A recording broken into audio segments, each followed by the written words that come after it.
जय हिंद दोस्तों, नमस्कार। मैं लोकिन मध्य प्रदेश पुलिस और हमारे साथ है नीलेश पुलिस वाला। हमने आपसे वादा किया था कि जिस दिन रिजल्ट आएगा उस दिन हम और नीलेश सर आपको फिर से मुलाकात होंगे। और आज हम आपके लिए बहुत इंपॉर्टेंट वीडियो लेके आए, क्यों नीलेश सर? बिल्कुल। और इस वीडियो में हम आपको बताएंगे कि आपको फिजिकल के लिए कौन कौन से डॉक्यूमेंट लेके जाना है। तो इस पे हमने बोर्ड पे लिख रखा है, जैसे जैसे 1 2 3 4 करके। तो परीक्षा का रिजल्ट, अब परीक्षा का रिजल्ट आ चुका है। तो सर अब ग्राउंड में देखो, जैसे ही आपका अभी फिजिकल रिटर्न टेस्ट का अभी जो रिटर्न टेस्ट फिजिकल के लिए जो आपकी डेट आई है, फिजिकल की डेट आने के बाद बच्चों के मन में ये आता है सवाल कि यार अब होना है आपका फिजिकल। तो फिजिकल में सर्वप्रथम प्रोसेस होती है आपकी डॉक्यूमेंट वेरिफिकेशन या डॉक्यूमेंट चेक। तो आगे डॉक्यूमेंट चेक कहाँ पर होता है, कब होता है आपको डॉक्यूमेंट चेकअप, ये मन में सवाल आता है बच्चों को। तो बता दूं, जिस दिन भी आपका फिजिकल टेस्ट हो, देखो अभी फिजिकल के लिए ये नहीं आया है आपका कि कहाँ पर आपका फिजिकल होना है और कितनी तारीख को आपका फिजिकल होना है। सिर्फ आपको दिया गया कि इतनी तारीख से लेकर इतनी तारीख तक आपका फिजिकल होना है। 26 दिन में आपका फिजिकल पूर्ण होना है। तो बात ये आती है कि आखिर कब आपका डॉक्यूमेंट वेरिफिकेशन होगा। तो जिस दिन आपका फिजिकल होगा 6 बजे का टाइम तो दिया गया है कि 6 बजे आपको आना है। तो जैसे ही आप अंदर एंटर होते हैं, आप फिजिकल के लिए अंदर एंटर होते हैं, सर्वप्रथम आपका होगा ई केवाईसी। आपका होगा ई केवाईसी, आधार कार्ड से आपका ई केवाईसी होगा। फिर आपको जो है अंदर जो है एंट्रेंस दिया जाएगा, मतलब अंदर आपको जो है एंट्री दी जाएगी। जैसे ही एंट्री दी जाएगी आपको, तो सर्वप्रथम जो है आपकी प्रोसेस होती है डॉक्यूमेंट वेरिफिकेशन, डॉक्यूमेंट चेक।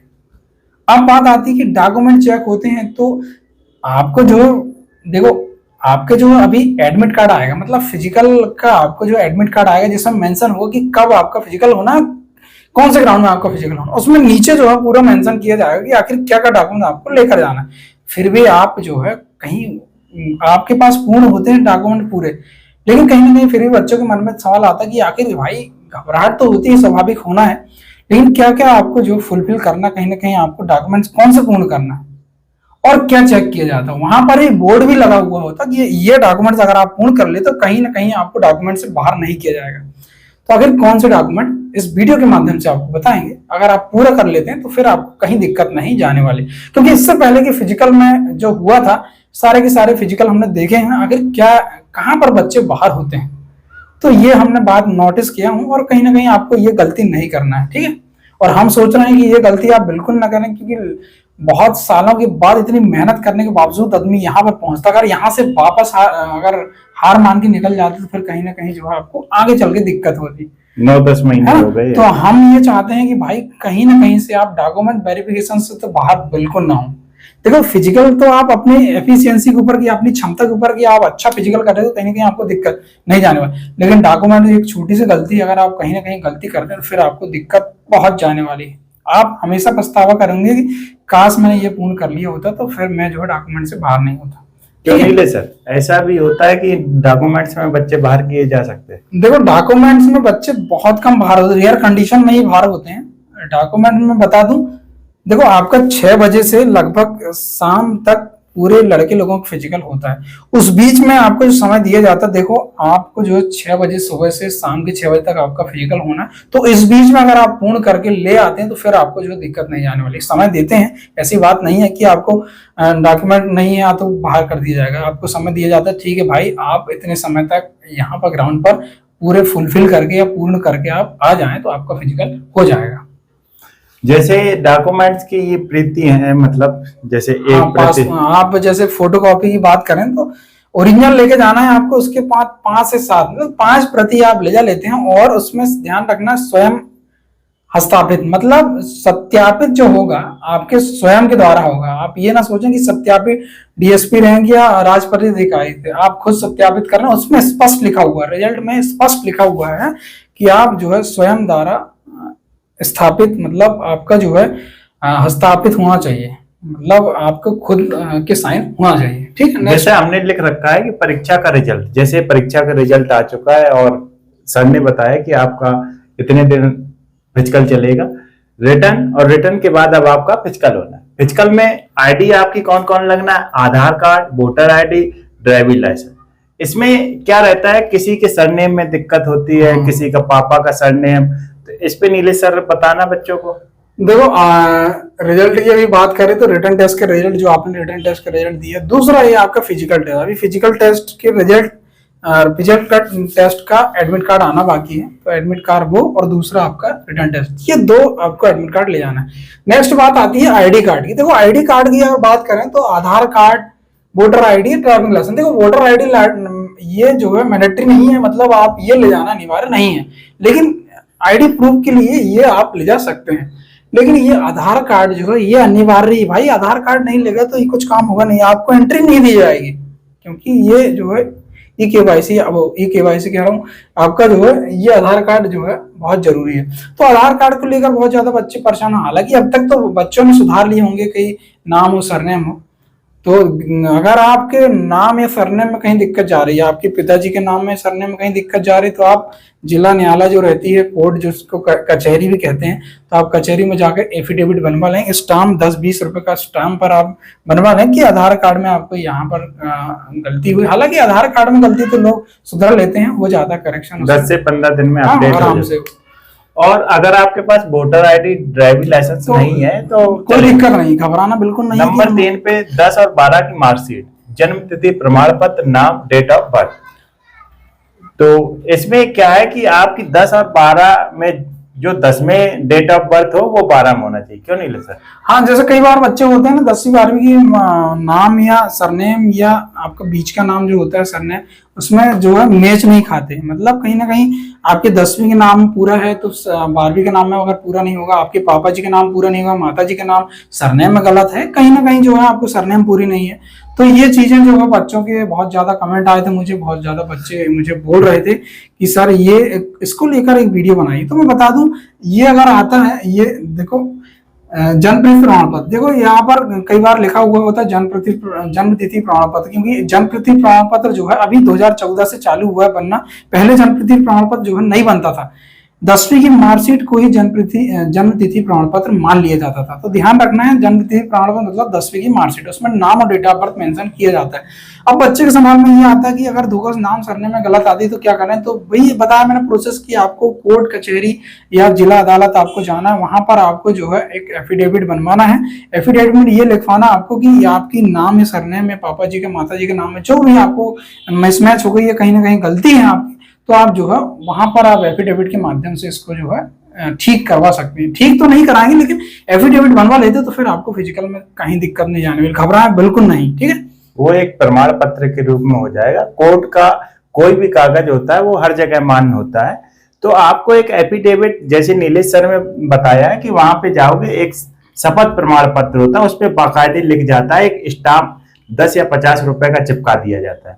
तो उसके तहत आपका जो नाम सरनेम में दिक्कत है वो आपका मान्य कर लिया जाएगा। फिर चौथे नंबर पे बात करते हैं मूल निवास प्रमाण पत्र, स्थायी निवास प्रमाण पत्र, नया या पुराना, इस पे सर बताइए। ठीक है, तो मूल निवास प्रमाण पत्र की बात आती है। कई बार मूल निवास दो प्रकार के बनते हैं, स्थायी और एक अस्थायी।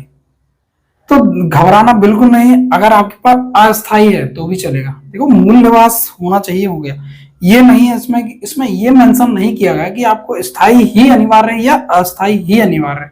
स्थायी चलेगा, अस्थायी हो तो भी चलेगा। अब बात आती है कि नया हो पुराना हो। देखो मूल निवास प्रमाण पत्र आप तो नया हो तो चलेगा, अगर पुराना है तो भी चलेगा। अगर आप नया बनवा लिए तो कोई दिक्कत नहीं है, अगर आपके पास पुराना है तो कोई दिक्कत नहीं। घबराने की बिल्कुल बात नहीं है, आप घबराएं बिल्कुल नहीं, ये सारी चीजें हम पूरा आपको बता देते हैं, तो आपको जो है दिक्कत नहीं जाने वाली। अगर कहीं पे दिक्कत आती है तो आप कमेंट बॉक्स में मैसेज कीजिए, उसका हम जवाब देते हैं। अगर 5वें नंबर की बात करें तो जाति प्रमाण पत्र, ओबीसी, एसटी, एससी, नया या पुराना, इस पे सर बताइए। देखो जाति प्रमाण पत्र एसटी, एससी और ओबीसी कैटेगरी के बनते हैं। जाति प्रमाण पत्र बनता है, एक डिजिटली बनता है और एक आपका जो है ये साधारण तरीके से जो आपका लिखित रूप में जो बनता है, ये एसडीएम या तहसीलदार कार्यालय में ये बनता है। तो ध्यान ये रखना है, आपके पास अगर पुराना है, देखो नया डिजिटल रूप से बन रहा है, तो डिजिटल में जो है उसमें जो है मोहर बराबर लगी हुई होती है, कलेक्टर की या आपके एसडीएम या तहसीलदार की मोहर बराबर लगी हुई होती है डिजिटली में जो बनता है आपका। लेकिन अगर आपके पास अगर पुराना है जाति प्रमाण पत्र, तो ध्यान ये रखना उसमें आपको जो है एसडीएम या तहसीलदार की मोहर लगना बहुत जरूरी। मतलब आप सील साइन कहना चाहिए, सील साइन होना अनिवार्य है। बिल्कुल सही। ठीक है, तो आपको घबराना बिल्कुल नहीं है। ठीक, अगर हम बात करें 6वें नंबर पे ईडब्ल्यूएस, जो ईडब्ल्यूएस है, जो 10% आरक्षण की बात होती है, ईडब्ल्यूएस प्रमाण पत्र, एसडीएम और तहसील, नया या पुराना, इस पे सर?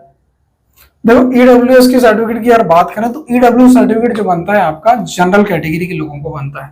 तो आर्थिक रूप से जो कमजोर वर्ग के जनरल कैटेगरी के लोग हैं उनका ईडब्ल्यू सर्टिफिकेट बनता है। अब बात आती है ईडब्ल्यूएस नया चलेगा पुराना। देखो ईडब्ल्यूएस हर वित्तीय वर्ष चेंज होता है, ठीक है, तो हर साल नया ईडब्ल्यूएस सर्टिफिकेट बनता है। अब बात आती है कि बच्चों के जो ऑनलाइन फॉर्म फिल किए थे उस समय जो है वो वाला ईडब्ल्यूएस, और अभी जो ईडब्ल्यूएस की डेट निकल गई तो अब नया बन वाली है। अब क्या हुआ, रजिस्ट्रेशन नंबर चेंज हो गया।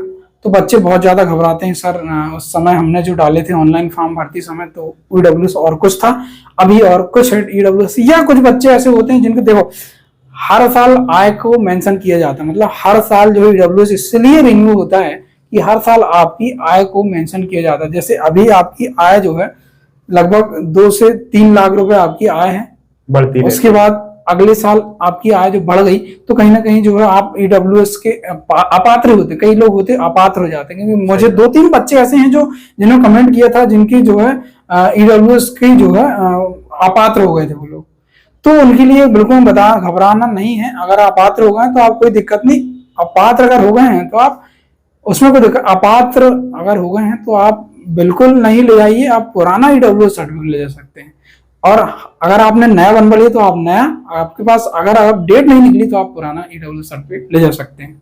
7वें नंबर पे बात करते हैं रोजगार पंजीयन, एमपी रोजगार ऑफिशियल साइट, नया या पुराना। अगर रोजगार पंजीयन की बात करें तो अगर रूल बुक में आप पढ़ोगे तो पहले वहां पर रोजगार पंजीयन लिखा रहता था, अब की बार वहां पर जीवित पंजीयन लिखा है, जिसपे नीलेश सर आपको पूरा बताएंगे। तो रोजगार पंजीयन की बात आती है तो इसमें स्पष्ट मेंशन किया गया है कि जीवित रोजगार पंजीयन होना अनिवार्य है। जीवित मतलब आपको जो है अभी करंट में उसकी डेट एक्सपायर नहीं होना चाहिए। तो जीवित मतलब अभी करंट में रहना चाहिए वो। तो उसके लिए मैं बता दूं, अगर आपके पास पुराना रोजगार पंजीयन है तो बढ़िया जिसकी डेट नहीं निकली है तो कोई दिक्कत नहीं है। लेकिन अगर आपकी डेट निकल गई है और आपने ध्यान नहीं दिया है, अगर आपने देखो रिन्यूअल कराने के लिए आपको 1-2 दिन पहले रिन्यूअल कराना, जैसे आपकी डेट निकली परसों दिन आपकी डेट निकलने वाली, तो आज आप रोजगार पंजीयन पर जाकर ऑफिशियल साइट पर जाकर आप रिन्यू करा सकते हैं, रिन्यू हो जाता है। लेकिन कई बार होता है ना बच्चे ध्यान नहीं देते, 10-12 दिन हो जाते हैं, तो उसके लिए ऑप्शन है आप नया बनवाएं। आप घबराएं बिल्कुल नहीं। कोई बच्चे होते हैं सर मैं रिन्यू नहीं करवा पाया, रजिस्ट्रेशन नंबर चेंज हो गया, आप नया बनवाएंगे, स्वाभाविक रजिस्ट्रेशन नंबर चेंज होगा। तो ध्यान रखना है, अगर आपके पास नया है आपने नया बनवा लें तो चलेगा, आपके पास पुराना है तो भी चलेगा। आप घबराएं बिल्कुल नहीं, आप रिन्यू नहीं कर पाए तो भी घबराना नहीं, आप नया बनवा लें, ठीक है। तो रोजगार जीवित होना चाहिए पास, ठीक है। रोजगार कार्यालय जो वेबसाइट है उस पे आपका जीवित पंजीयन होना चाहिए। अब आगे बात करते हैं पासपोर्ट साइज फोटो, डेट लिखी होनी चाहिए। जो आपने जिस समय फॉर्म भरा था उस समय की जो फोटो है वही 5-6 होनी चाहिए। अगर जिन बच्चों के साथ नहीं है, गुम हो गई, उनके बारे में क्या कहना है? देखो फोटो की अगर बात करें तो फोटो में ध्यान ये रखना है आपको, आपके पास जो आप जिस समय फॉर्म डाल रहे थे उस समय जो फोटो लगी हुई थी वही फोटो आपको रखना, ले जाना है मतलब आपको, या वही फोटो होना चाहिए। अब बात आती है कि वो वाली फोटो आपके पास नहीं है तो आप जहां पर भी आपने फोटो बनवाए होंगे, जहां पर भी फोटो खिंचवाए होंगे, तो वहां पर आप जाएंगे तो कहीं ना कहीं वो फोटो उनके पास सेव रहती है, आपके पास निकल जाएंगे, कंप्यूटर में सेव रहती है, वो निकल जाएगी, ठीक है। वो सेव करके रखते हैं, उनको पता है कि कभी ना कभी जरूरत पड़ेगी इसलिए सेव रखते हैं वो, वहां पर आप जाकर बनवा लें, ठीक है। अब बात आती है कि आपके पास 2-3 फोटो बची हुई है, अब आप नया बनवा लें, भाई उनकी फोटो भी बनवा लें आप। फोटो आप लगभग 20 फोटो, देखो आप 20 फोटो बनवा लें, फिजिकल के समय 5 से 7 फोटो लगनी है, उसके बाद आपको मेडिकल के समय ज्वाइनिंग के समय भी फोटो लगनी, तो ये बहुत सारी आपको फोटो लगनी, लगभग 20 फोटो आप बनवा लें, फोटो बनवा ली। अब बात आती है कि फोटो में डेट कैसे करें। अगर आप नहीं बनवा रहे डेट के लिए, तो डेट के लिए बता दूं, जो फोटो आपने फॉर्म भरते समय जो फोटो लगाए थे उसमें जो डेट मेंशन की गई थी वही डेट मेंशन होना चाहिए। क्योंकि जब आप एडमिट कार्ड ले जाएंगे रिटर्न टेस्ट के और फिजिकल टेस्ट, उसमें जो आपका एडमिट कार्ड रहेगा उसमें फोटो नीचे, जो फोटो के नीचे डेट जो मेंशन होगी वही डेट मैच खाना चाहिए। अगर आप नई फोटो ले आए तो फिर आपको दिक्कत हो सकती है भाई। तो आप नई फोटो ना बनवाएं, उसी फोटो को आप फिर बनवा लें, लगभग 20 फोटो बनवा लें और वही डेट मेंशन करें जो पहले थी, ठीक है। फिर ऐसा रहता है कि आपके पास फोटो नहीं रहती, आप इधर उधर भागते हो, दिक्कत होती है। तो जितनी ज्यादा फोटो, भूतपूर्व सैनिक कल्याण बोर्ड से प्रमाण पत्र। देखो भूतपूर्व सैनिकों के लिए एक्समैन जो रहते हैं उनके लिए बता दूं, जो आप एक्समैन से जो भर्ती हो रहे हैं तो आपके लिए एक्समैन का सर्टिफिकेट जो होता है, आप जो भूतपूर्व सैनिक के लिए जो सर्टिफिकेट होता है तो आप वो सर्टिफिकेट बनवा लें। आप सर्टिफिकेट जाने के लिए हर जिले में जिला कल्याण बोर्ड या जिला कल्याण सैनिक बोर्ड रहता है, वहां पर जाके आप अपना सर्टिफिकेट बना लें। आप सर्टिफिकेट बनवाएंगे तभी आप कहलाएंगे कि आप भूतपूर्व सैनिक हो, ठीक है। तो ध्यान रखें, आप जिला सैनिक कल्याण बोर्ड से आप सर्टिफिकेट बनवा लें। अब नेक्स्ट आता है आपका ओबीसी एसटी एससी के लिए पासबुक। पासबुक के लिए इसलिए बोला जा रहा है, आप एसटी एससी ओबीसी कैटेगरी से बिलोंग करते हैं तो आपको जो है यात्रा भत्ता आपको मिलता है।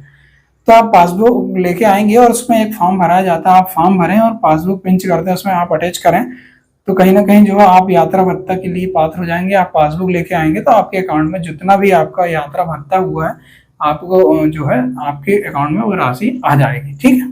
तो ये डॉक्यूमेंट से संबंधित वीडियो था जिसमें हमने पूरे विधिवत से चर्चा की इसमें, कि आपको फिर भी कहीं डाउट लगती है तो आप हमें कमेंट कर सकते हो। कहने का मतलब ये है कि जितने भी डॉक्यूमेंट्स हैं उनकी आप पे 5 प्रतियां होनी चाहिए। सारे कागज हैं, इनकी 5-5 फोटो कॉपी होनी चाहिए, 20 कम से कम फोटो होनी चाहिए, और पांचों में 1 2 3 4 5 उसको पंच करके रखें। जैसे ही आपसे मांगा जाए, कुछ बच्चों के डाउट्स रहते हैं कि सर क्या फिजिकल के समय डॉक्यूमेंट चेक होते हैं? जी, फिजिकल के समय भी डॉक्यूमेंट चेक होते हैं, लेकिन जो फाइनली रहता है, जब आपका फाइनल सिलेक्शन हो जाता है तो यहाँ पर डॉक्यूमेंट्स जमा किए जाते हैं। यहाँ पर बहुत सारे फॉर्म भरवाए जाते हैं। अभी सिर्फ आपके लिए है कि फिजिकल के समय कौन कौन से डॉक्यूमेंट ले जाना है और कौन कौन सावधानी बरतनी है। तो हमने आपको बताया कि आईडी, अगर आप पे वोटर आईडी नहीं है, ड्राइविंग लाइसेंस नहीं है तो चलेगा, आधार कार्ड होना जरूरी है। अगर आप पासबुक भी ले आते तो वो भी चलेगी। 10 और 12 की मार्कशीट, इनकी आधार कार्ड की 5 प्रति होनी चाहिए, इसकी 5 प्रति होनी चाहिए, इसकी 5 प्रति होनी चाहिए, इसकी 5, जिसमें आपको आसानी पूर्वक। तो इस प्रकार डॉक्यूमेंट्स आपको लेके जाना है। तो जय हिंद, जय भारत।